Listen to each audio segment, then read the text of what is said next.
ఆషాఢ శుద్ధ తొలి ఏకాదశి పర్వదినము పండుగ భక్త మహాశయులందరికీ శుభాకాంక్షలు. స్వామివారు సుమారు 250 నుంచి 300 సంవత్సరాల క్రితము స్వయంభూగా వెలిసినారు. మా ముత్తాతల్లో ఒకరు ప్రతి సంవత్సరము తొలి ఏకాదశికి పండరిపురంకు కాలినడకన వెళ్ళేవారు.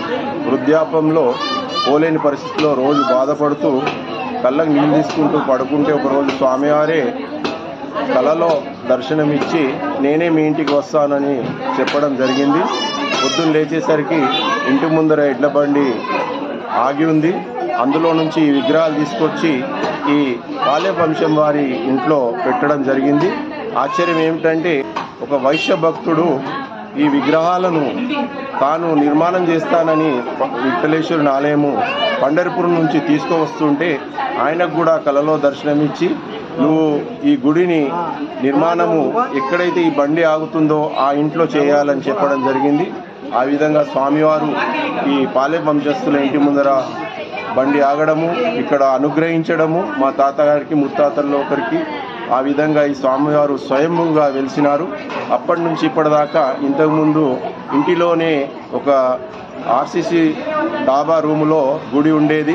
తర్వాత 2019 సంవత్సరంలో శ్రీ హంపి శంకరాచార్య స్వామివారి చేత భూమి పూజ గావించడము, తర్వాత మందిర నిర్మాణం కావడము, జీర్ణోద్ధరణై పునఃప్రతిష్ఠ జరగడము 2021లో జరిగింది.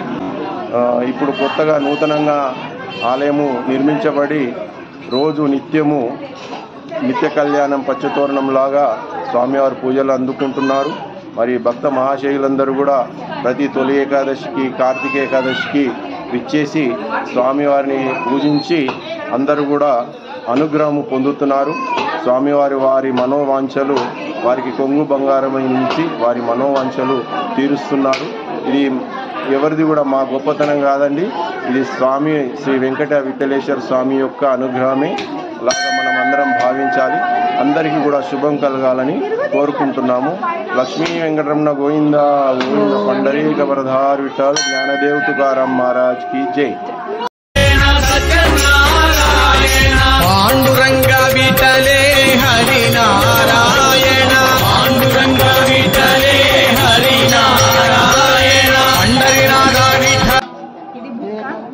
తులసం ఎండిపోతుంది కదా, ఎండిపోయిన తర్వాత మనం ఇంట్లోనే ఆ రోజు ఏకాదశి ఉంటుంది కదా, ఏకాదశి రోజు దాన్ని కాల్చి కుక్క చేయాలి.